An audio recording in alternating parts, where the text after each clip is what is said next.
let's look ahead to the weekend then. West Ham game. I mean, you've already said that every game between now and New Year, Christmas is a must-win for Arsenal. Really, is that particularly true on a weekend where Liverpool and Man City play each other? And the West Ham game, obviously, you're going to go to as favourites now. West Ham had a good result last time out for them, but after this week Arsenal have had, you're going to go in as huge favourites to get that win.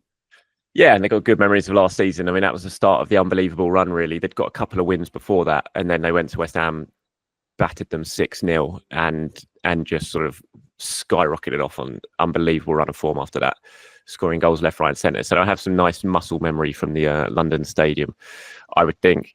But it is crucial when you got Liverpool, Man City playing 24 hours later, or just under 24 hours later. You've got to win. You absolutely have to win that game. Put the pressure on, then you can sit back, put your feet up, and see what happens at Anfield the following day. So it's a huge game for Arsenal.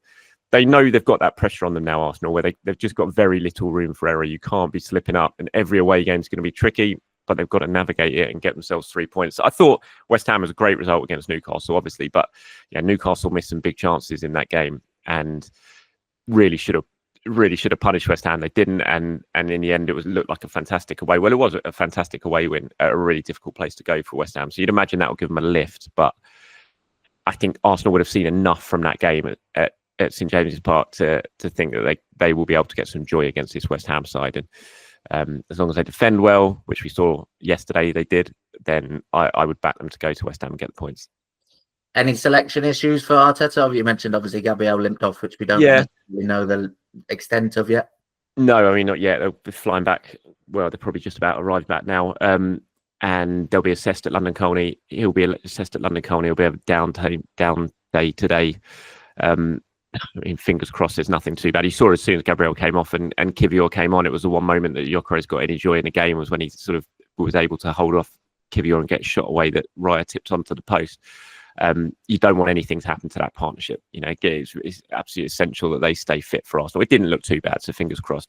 Other than that, I mean, he's rotated in the last 2 games, isn't he? He made 4 changes again last night. Some of the big boys like Partey, Havertz, Rice, Martinelli all came back in, haven't been left out against Nottingham Forest. Is this the start of Mikel really trusting his squad and using his squad? Something we haven't seen too much of so far this season or last season, in fact, potentially. So there's quite a good gap now. They arrived back today and you got to wait till Saturday evening to play. So I don't think tiredness will come into it. They've got Man United on the following Wednesday. So again, a good gap between that game. So I don't expect him to make too many changes. I think the team will be more similar to what it was last night than what it was against Nottingham Forest. Maybe a couple, but yeah, I don't think it'll be wholesale changes. And it doesn't look like there's any major injury concerns aside from Gabriel. Yeah, I mean, we touched on it after the Forest game, but that competition for places and making everyone believe that they have a chance of being in the first 11. We saw it with Forest. You called that their best performance of the season when it was a surprise lineup. Then that's been topped by these more familiar starting players coming into the side. I mean, that can only be good competition in the squad. Yeah, exactly. And some of those players who were given a chance against Forest, they made their mark. Even substitutes like Sterling came off the bench, got an assist. And yesterday, the players who came back into the side, Martinelli, Havertz, they all scored. Then some more subs happened. Trossard came on, scored a goal, which would be really important for Trossard. Yes, it was a tap-in header, but it's his first goal in a while. And I thought there was positive signs from Trossard against Forest, and then he backed that up with a goal yesterday coming off the bench. It's just what you want if you're Mikel Arteta. Your subs coming on, making impacts, your squad all chipping in with valuable goals. So it's really, really positive on that front, I think, in terms of the squad rotation we've seen and the players stepping up and taking their opportunities. Yeah, I mean, it feels like it must be a polar opposite feeling around Arsenal now than it was a week ago. That international break came at a good time. It did, which don't often say about international breaks, but it definitely did for Arsenal. They were on a poor run before that, and it kind of felt like they needed a bit of a reset, and it looks like it's happened.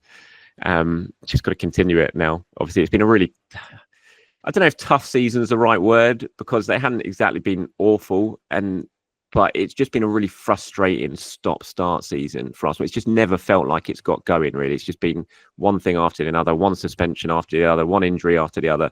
This is the first time it just feels a bit stable. And, you just want that to continue now. Just keep this availability going, keep these performances going, keep these results going, get to January and sort of assess where you are at that point. Okay, so very quickly before we go, obviously we're expecting an Arsenal win. What is your preferred scoreline from the Liverpool-Man City game after that? It's a really tough one, I think, because you look at the league table and you think, oh, you just want City to win that. But then it's Manchester City. And I remember last season, the game at Anfield came in, I don't know, February or March, sometime around that. And there was a lot of talk, what result do Arsenal want from this game?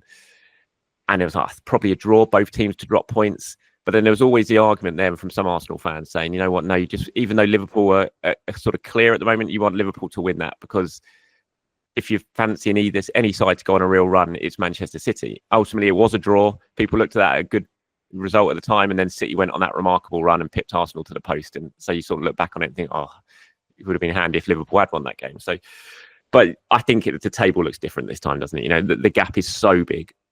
City look in such a state, again, which we saw last night in the way they collapsed so remarkably against Feyenoord, that it's tough to see City not continuing to drop points over the next month or so until they get some player like Kovacic or Ruben Diaz, players like that back. I still probably say a draw, but I don't know. I mean, I wouldn't be upset if Manchester City won this game. I think for Arsenal, if you could close the gap to 6 points at the end of this weekend, then you'd probably feel pretty good about the position you're in, and especially with the form that you're beginning to show.